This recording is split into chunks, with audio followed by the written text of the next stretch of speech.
G'day, it's Donna from Australia, and today I'm testing the iCraft 2.0 cutting machine. I'm going to test it on fabric and on faux leather, and you are going to be amazed at the results.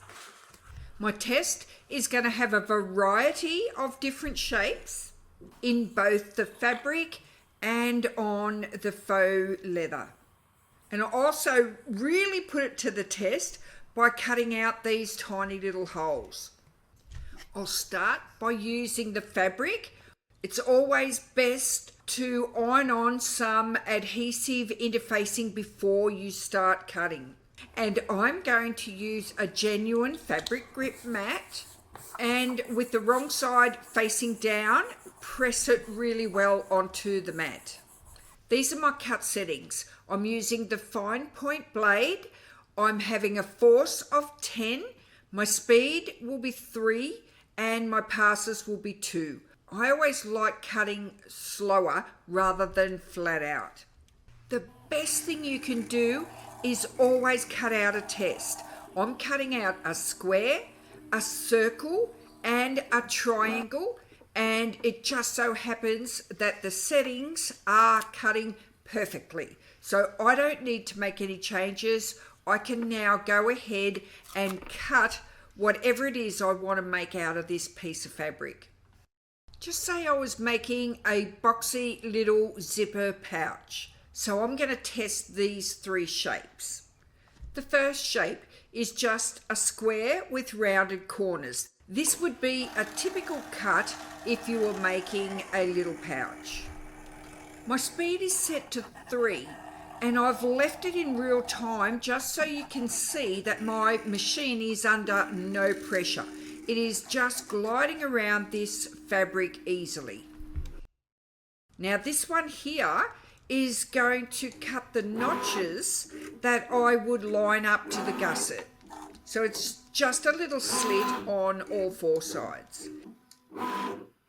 And this one here, I'm cutting out 3 little circles, a 2mm, a 3mm, and a 4mm. And you would use this if you're going to fix a rivet or a clip. Now the first cut off the mat is the square with the rounded corners. It has cut out absolutely perfectly. The little slits that I used to line up to the gusset, they're also cut perfectly. Now here are the tiny little holes. This is the 4mm hole, and the tiny little 2mm hole didn't quite cut out perfectly on the top, but when you peel it up and look at the back, it has cut through and is okay to use. So this is 2mm, 3 and 4mm. Now that was a successful cut, so I've saved my settings in my materials. Now I'm going to try the faux leather. And I will admit, I was a bit nervous when I first put this to the test. Because my vinyl is a little thicker, I've changed to the deep point blade. When you're testing something you're not used to, be prepared to do more than one test.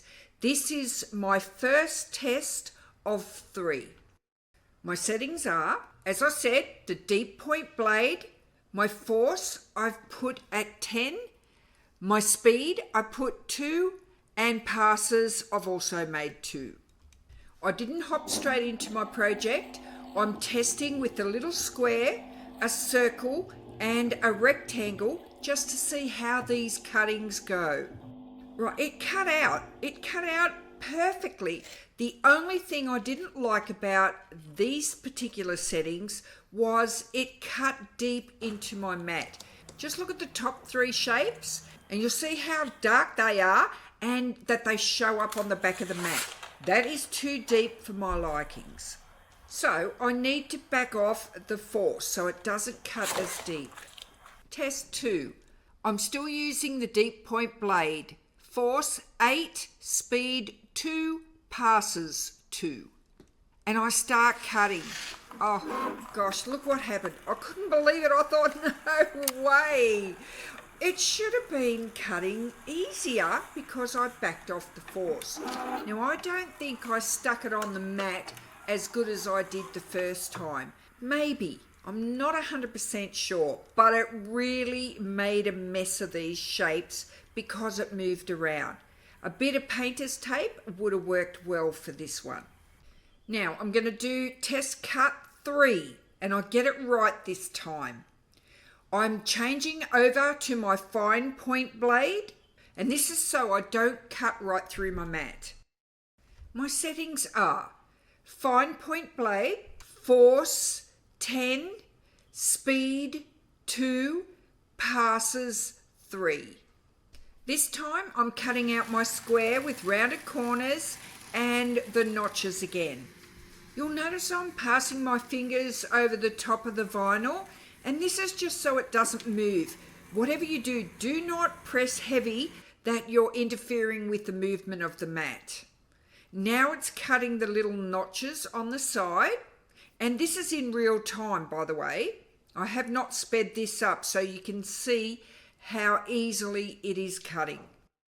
So I've ejected the mat and look how easy the backing peeled away and the little shape itself. And you can see a fine line on my mat, not a deep line. The notches cut perfectly. So I'm really happy with this test. Now I'm going to go ahead and cut some little holes. This is the 4mm hole and the 3mm hole. And you would use it to put in snaps or rivets or any attachments that you need to add to your little purse. I've got to say, I absolutely love my LOKLiK iCraft. And if you decide to get one, you're going to love it too. I've popped the link in the description box below so you can easily find where to get yours.